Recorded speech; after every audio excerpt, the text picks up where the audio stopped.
Hello folks, today I wanted to cover something pretty near and dear to me. Those of you who know me will know I am a massive role player. I like to do tabletop role playing in my spare time.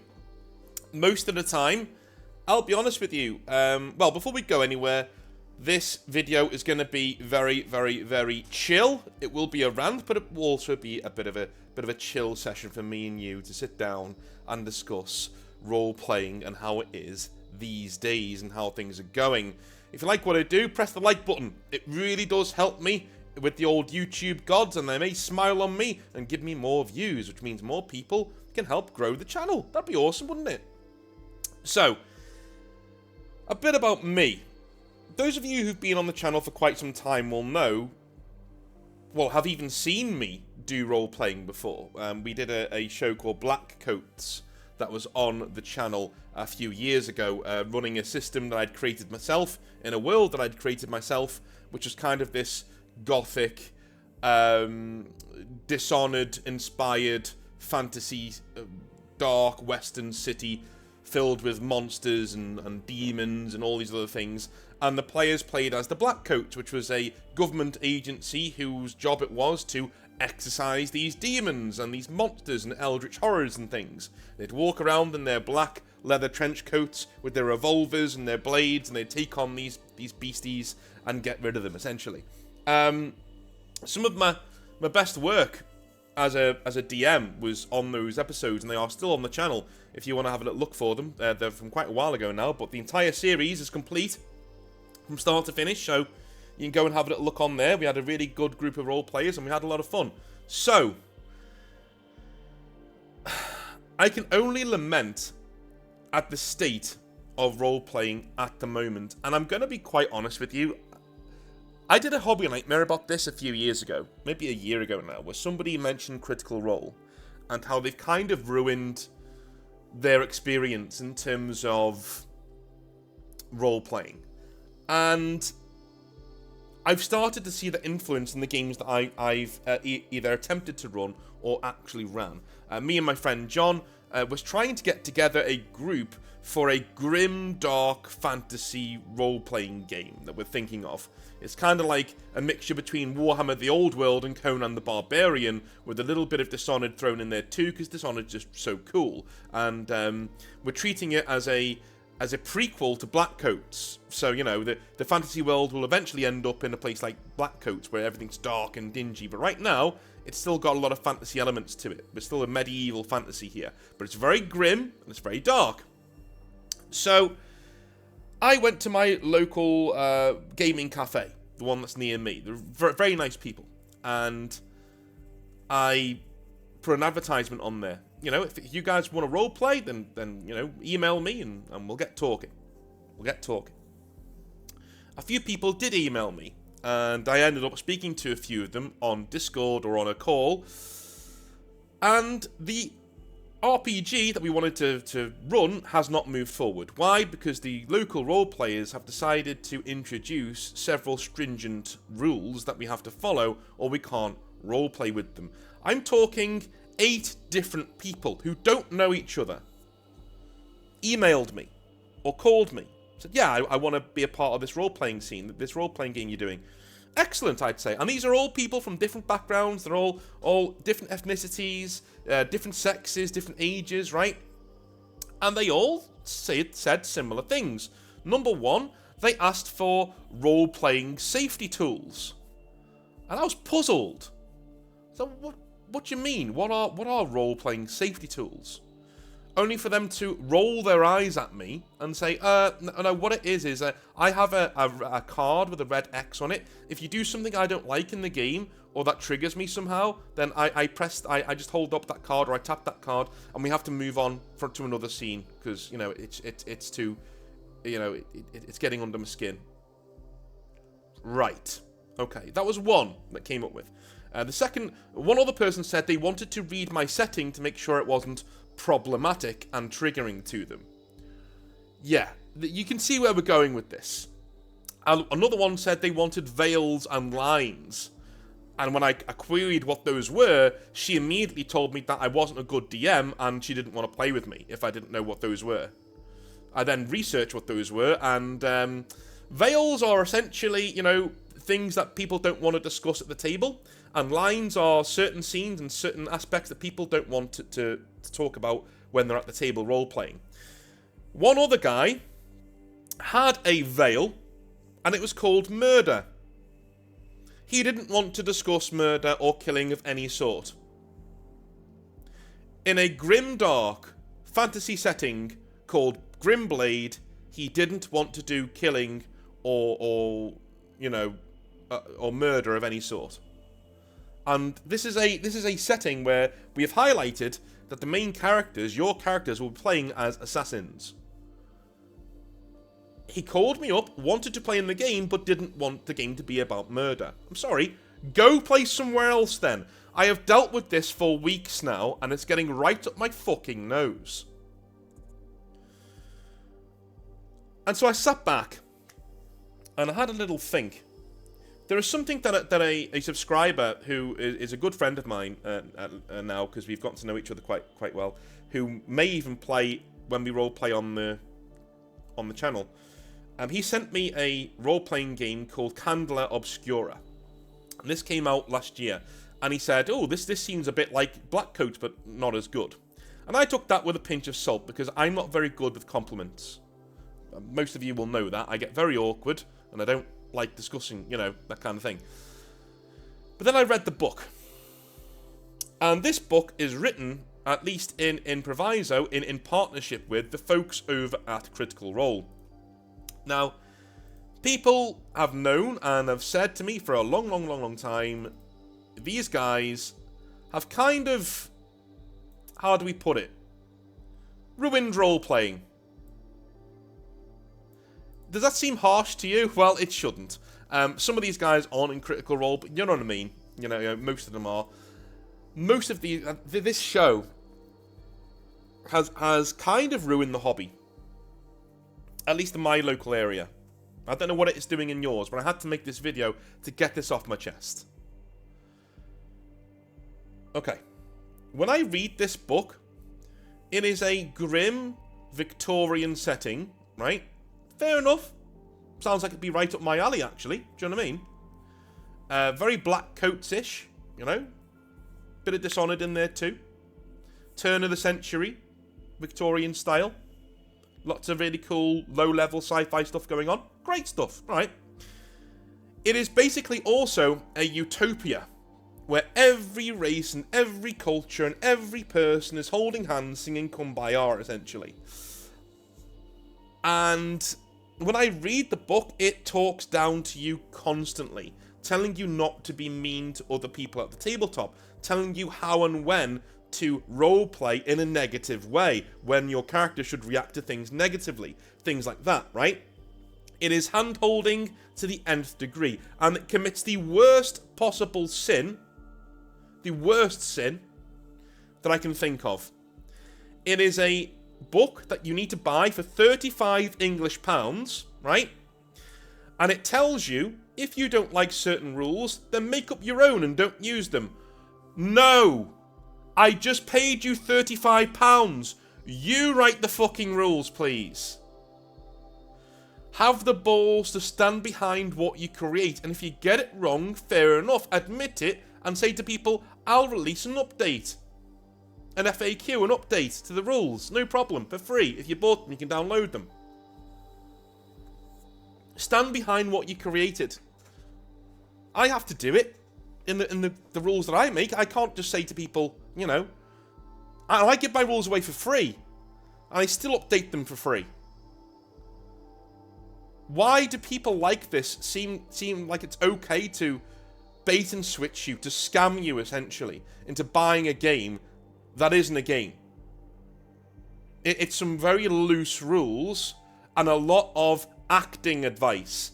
And here's where my main gripe is with Critical Role and the new generation of role players that make me want to vomit. The people you are seeing on screen are not role players. They are amateur actors who roll dice occasionally. That's what they are. They're not role players.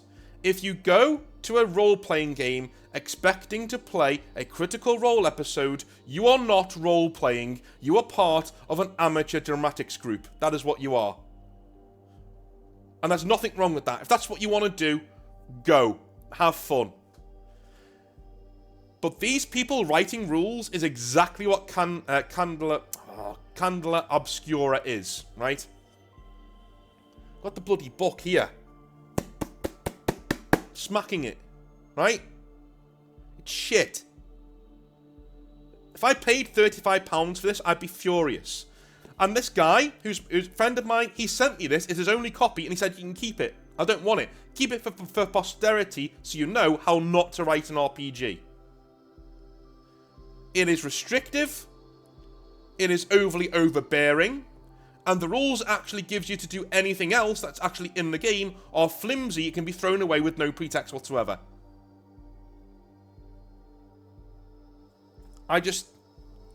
This is where we are with role-playing now.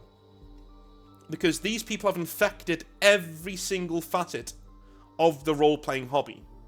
When people talk about Warhammer 40,000 and what they're frightened of in future, this is the kind of thing they're talking about. That we're going to lose the grimdark aspect of it. That we're going to lose the storytelling on the tabletop aspect of playing really cool battles where everything dies horribly. We're going to lose that. Getting away from 40k though, because this is not a 40k video. Role-playing as it is dead. Now, I know that sounds dramatic. I know that sounds ridiculous. Hear me out, please. If you find a group of friends who want to roleplay in a game like, say, Vampire the... Look what's happened to Vampire the Masquerade, right? Vampire the Masquerade was counterculture. It was violent, it was dark, and it was filled with monsters. And yes, there were cringe people playing it from time to time, but most of the time, it was done respectfully, and you're playing an adult role-playing game. And it felt that way. You had the real sense of foreboding when you played Vampire the Masquerade, especially with a gifted storyteller leading the party, leading the game, right? You role-played your ass off. And you left most sessions... I've seen people leave near in tears, but in a good way. Like, whoa, that was really... Wow, that was intense, right? In a good way. Okay? In Vampire the Masquerade. But then you read the modern Vampire the Masquerade, and it's all about, you guessed it, veils and lines, and RPG safety tools, and them constantly apologising for how the game used to be. The book's filled with that. The book is filled with White Wolf apologising for what their own game used to be. They apologise for all the edgy parts, and they say, don't worry, we filed down all those interesting edges, and we've given you this, you know, grey sludge of a game. Have fun. It's shit. I'd say what, there are a few mechanics that I do like in it. I like the hunger dice in the new Vampire the Masquerade. That's great. Good idea. Aside from that, shit. Don't play it. Play original Vampire. Go back and play that. And I am noticing something. The older greybeards are the only ones I seem to be able to have fun role-playing with.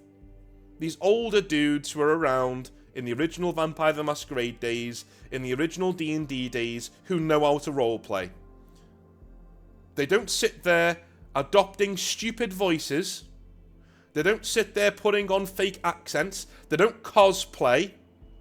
And they don't act like a fucking theatre actor at the table. They sit there and they roleplay doing things that their characters would do in the game. Right? They embody their characters and they do it. If you go and watch Vampire the Masquerade series LA by Night, right? I really like that series even though I don't like the game. Because there are several actors there that actually do quite a good job of, you know, doing vampire. You know, it's quite good. But even then, you lose interest eventually because they're not really playing the game. The first 5 or 6 sessions are all role-playing, and it's great. From then on in, it devolves into amateur dramatics. I'm not here for that. I'm here to watch you playing a game of Vampire the Masquerade and role-playing. I'm not here for you to do your demo reel for your next acting job. And the storyteller for that game, Jason Carl, whenever he does does a voice or whatever, he keeps his own voice, but changes it very slightly for NPCs. But he's such a good storyteller, you're wrapped up in the moment, and it's like you're listening to an audiobook with him. It's brilliant. That's the kind of thing you need to do as a role player. Don't change your voice into like this very high-pitched voice. Don't try to do anything like that. Just embody your character with your own voice and your own mind. That's all you need to do. And all you need to ask yourself is, what does my character do? And what do they want? Those are the only two questions you need to ask yourself, and then act accordingly at the tabletop. Use the rules you have in front of you. Use robust gaming systems that tell you when to roll for certain things, that allow you to express yourself in any which way you want to within the game world. That's a role-playing game. Candela Obscura is not a role-playing game.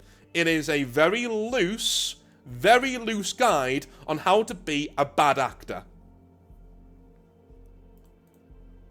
Made by these people. They ruined the hobby. And I wish I could say this as a you know, a ranty rant where I'm just sitting here bashing my head against the desk. But that's what they've done. It's not even an exaggeration. Critical Role has ruined the hobby. I know from first-hand experience, because I've tried to get a game done with randos, and each of them has been one of these fucking idiots that you see on screen, who's like, yes, well, my character's going to, you know, dude, you're not a fucking actor. You're some guy who works at B&M who rolls dice on a weekend. That's what you are. Come in, embody a character, and play a cooperative game with everybody else and have fun. That's what you're here for. There is a very nuanced difference between role-playing and amateur dramatics. I would argue it's very stark, right? Very stark. As a role player, you're sitting at the table, being in a collaboration with everybody else. You're embodying your character. You're not changing too much about yourself because, you know, all the best characters have a bit of you in there, right? You embody that character and you make decisions based on what they would do, and you use the game rules to play the game. That's what you do. Now, if that sounds to you like that's what Critical Role does, I invite you to go and watch one of their episodes. Do they roll for things? Sure. But the way that they act at the tabletop is not role-playing. It is amateur dramatics. That's what they're doing. They make every single scene they're in, every single part of the game they're in, to be this life-ending thing that they need to act out with wild gesticulations and stupid voices. That's not role-playing. Role-playing is about exploring a world with your friends. Turning the rocks over in the forest and seeing the bugs scurrying underneath. Walking through a world and affecting it together with characters that you've made. Embodying those characters. Yeah, sure, you are embodying those characters, but you're not acting. You're role-playing. There's a difference. What Critical Role do is acting, and not very well.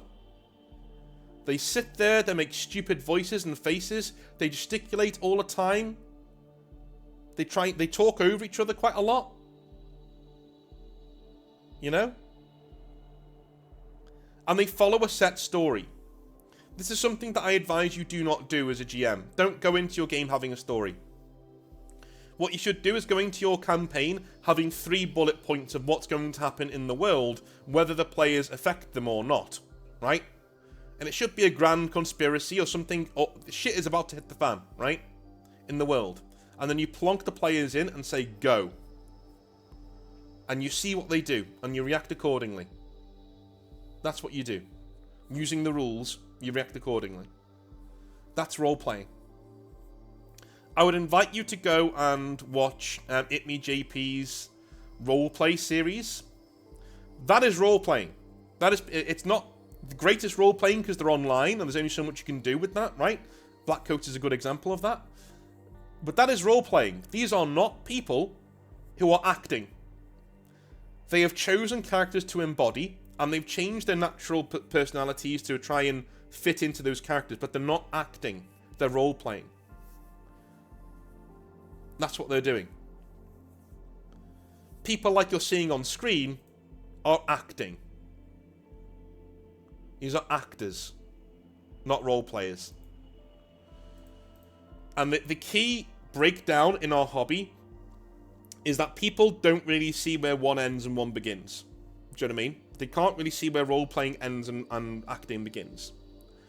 Acting begins with gesticulations, with making the scene all about yourself, with making every scene this amateur dramatics hour nonsense, right? With hardly touching the game rules, or just changing them completely if you want to suit the scene, to suit what you want to do.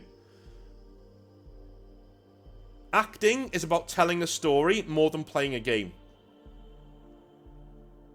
Role-playing is you're playing a role-playing game, and you're embodying a character within that game, and using the rules to act like that character in that game world. And the story happens around you, and you can affect it. Yeah, you can go in, you can even get really involved in it. With the game master or dungeon master, rolling with the punches as you go through, and being the world in which you're inhabiting. That's role-playing. That's where one ends and one begins, right? As a codex, as a lexicanum. That's what that is. Unfortunately, many people confuse one with the other. Many people consider amateur dramatics hour with role-playing, and that's not what it is. Now, let me get to the other part of the argument, and this is going to be more controversial, which is why I put it later in the video. So most of you who don't like what I've got to say would have clicked off by now anyway, and the YouTube algorithm will have, you know, I'm past that point now. We're like 20 minutes in. Politics. There is a very, very large left slant to role-playing these days. Because most of the role-playing companies that are in the world are based around or in California. It just is what it is. White Wolf, you know, all these companies, Wizards of the Coast, all based over there. They're all based in very blue states. They're all based in those areas. Now, as you know, I would consider myself to be a liberal, but an old school one. I'm sort of like a guy who's just, you know, I'll live on my own, you live on your own, and everyone's fine, you know? I don't care what race, creed, sex you are, or what sort of orientation you have, whether you're attracted to trains or people. I don't care. As long as you're nice to me and you're a good person, dude, we're going to get along just fine. As long as you leave kids alone, we're going to get along just fine, right? That's where I am. If you're not hurting anybody, we're going to be all right. And if you like the same things I like, good on you, dude. Let's play some 40k. We'll do some role playing sometime. But I have noticed in a lot of these games, they tend to talk down to you and tell you what kind of a person you should be when you're role playing. Okay? Now, a lot of you will know my Canary example. When I speak about the Canary in Dragon Age, when they were this really interesting, really xenophobic, really totalitarian race, that was really interesting to read about and to see in the game, in this role-playing game, you know. Excellent stuff. Because they held up a mirror and said, look, this is where totalitarian governments can go. It's really nightmarish, but they don't think it's nightmarish, they think it's good, right? And they try and change your mind. And the game's that good, you can actually change your mind. You can actually go, actually, this guy's got a good point, right? My character does that towards the end of Dragon Age Origins. Every time. My human noble says, you know what? I'm sick of the chaos that is around here. And he goes with Sten to Canary Land, and he lives there for a couple of years. In my headcanon, that's what he does. He heads out and lives there for a couple of years, disappears. You know? And he comes back for Dragon Age Awakening as a stoic, fully actualized warrior. Why? Because Well, he had a lot of chaos in his life. He went to a place with a totalitarian government, and he fitted in and got his head down and worked, and then realised, you know what, this isn't for me either, and left. But he'd had those years of calm and discipline, and then come back a more self-actualised person, because we need balance in our lives. But that was a really important lesson for me to learn. I'd always thought that, no, we can only have one way of living. No, there are many different ways of living, and you should try them all. You should make yourself a well-rounded person and realise what other people are going through and what other people live with. That was a really cool thing for me to experience. And then later Dragon Age games said, oh, no. The Qunari aren't like that anymore. In fact, we're shaving off all of their rough edges, and they're now just another fantasy race that are kind of, tall and muscular, and they have horns. So where's all the interesting stuff? Too problematic. It offended a few people, so I'm not doing that anymore. Right. That is what has happened to role-playing games. Every hard edge. Every time a role-playing game says no, right? And says, look, there are rules to this setting. There are rules to the set. What I mean by rules to the setting is, if you are black, or if you are not Western European, and we are in a Western European fantasy setting, you need to come up with a reason for why your character is there. Here are the other countries in the world where your character could be from, but they can't be from where this is. Because that would be silly. A paragraph like that would get you shut down and cancelled quicker than you can say, cancel me daddy. And I write it in every single one of my RPGs, suck my balls. Every one.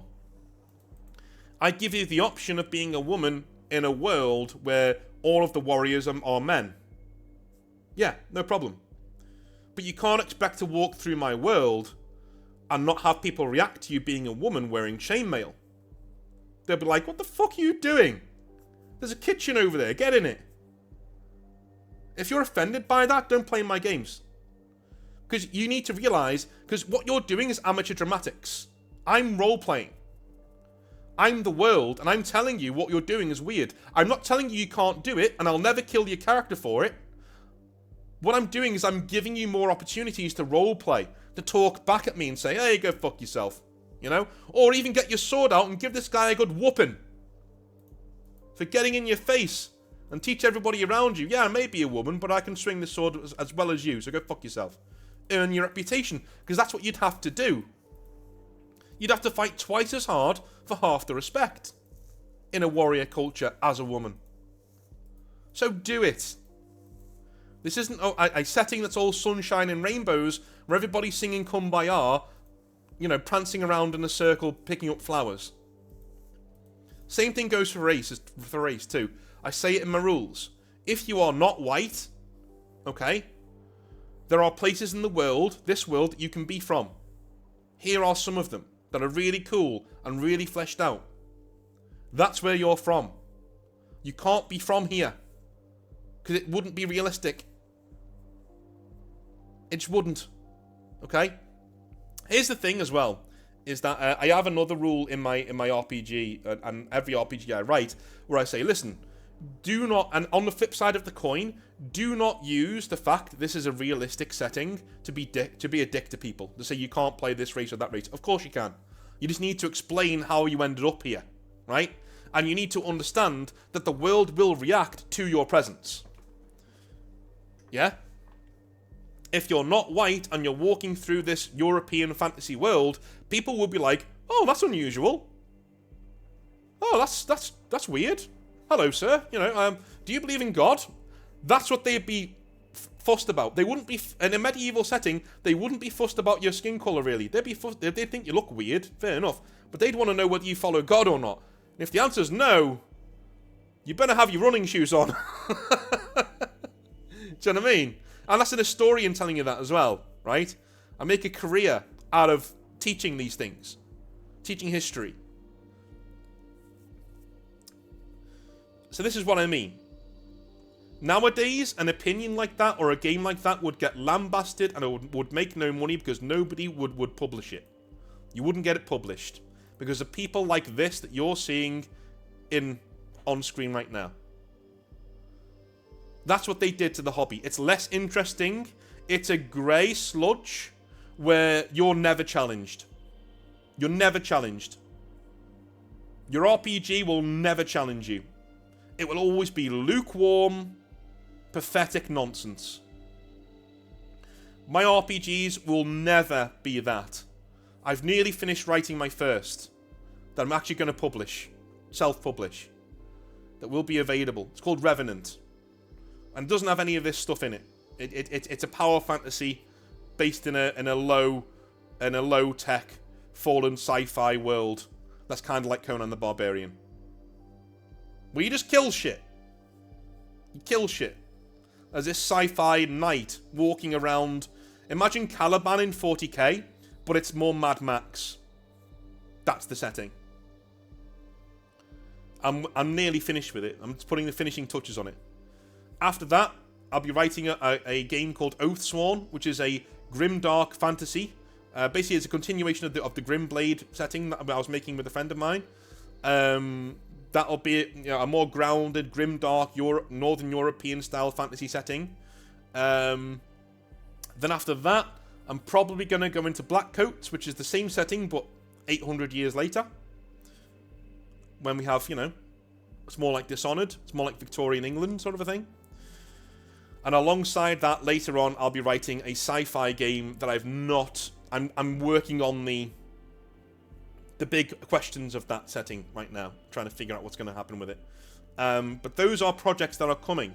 And please, if you buy one of those, do not expect me to pull my punches. I won't.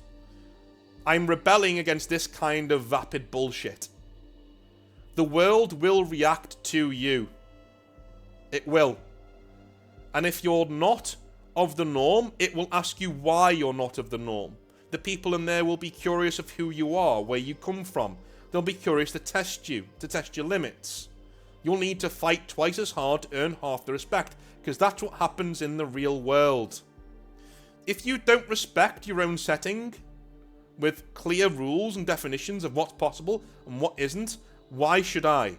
If your setting is this utopian nonsense setting where everything is okay and everybody's happy, where's the conflict? Where's the racial tension? Where's the cultural differences? Where's the war? Where's the religious friction? You can't have one without the other and expect me to take it seriously. And for me, that's the biggest sin that Candula Obscura makes. It says, we just had a great war like the First World War, but there's no tension, everybody's happy now, everybody's okay, and it's your job to keep everybody happy by killing demons and ha. No. That's stupid. That's retarded. A world wouldn't work that way. So why should I respect it? Why should I respect your setting?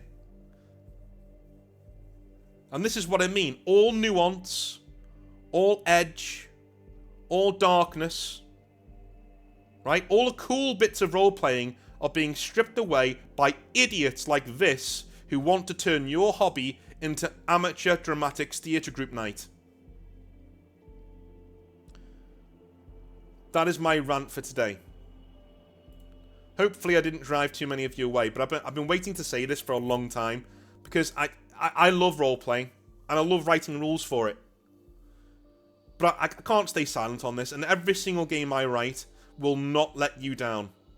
Even if I get it wrong, I'll get it wrong honestly. I'll make mistakes and I'll own them and I'll rewrite rules. But I'll never let you down like this. I will never release a role-playing game that just tells you to make up the rules on your own. That tells you when and how to roleplay, or when and how to be nice or not nice to people. Never. Every setting I make will be grounded, and you will know, even if it's fantastical, you'll know it's got real bones. You'll know the world will react to you, because there are norms and cultures and ways in the game world, right? And if you want to step outside of those, I congratulate you on wanting to play a character like that. I congratulate you for wanting to play a black dude walking around a fantasy version of medieval Europe. I congratulate you, because you're going to have a lot of challenges in this game.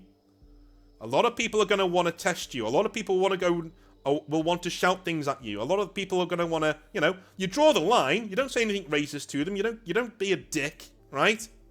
But the world reacts to their presence. It says, hey, where are you from?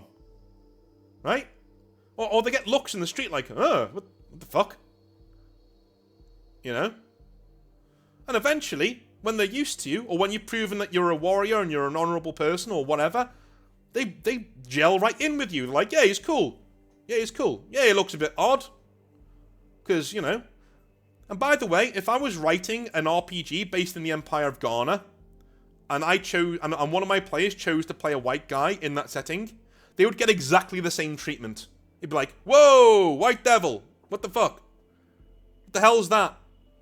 And you'd have to go, hey, I'm cool, I'm cool, honestly. Can you use that sword? Yeah, well, cut this bamboo stand then. Okay, shunk. Oh, he can fight, cool. Do you want a beer? You know, that kind of, that's fine. That's fine, but the world does react to you. That's what I'm saying. Every world I ever write will react to you. You will feel like you're in an actual place. With actual people acting realistically. The one thing I stop short of is actual prejudice. I don't want to reenact that in my games. You know? That's not something I want to do. Just, yeah. Makes me feel icky. Or it makes me feel like the GM or DM is using it as an excuse to act out some sort of fantasy where he gets to shout racial or sexist slurs and have a veil there to say, oh, no, no, no, it's just a game. No, don't be a dick with it, right? But have your world react to the people that are in it. Alright? Cool. That is my rant for today. Hopefully you lasted until the end. We'll be back for some more Hobby Nightmares tomorrow, where we will be concluding the Ballad of Jensen. That's going to be awesome, man. I love you all a long time. Have an absolutely wonderful rest of your day, and I'll speak to you soon. Have a good one. Bye now.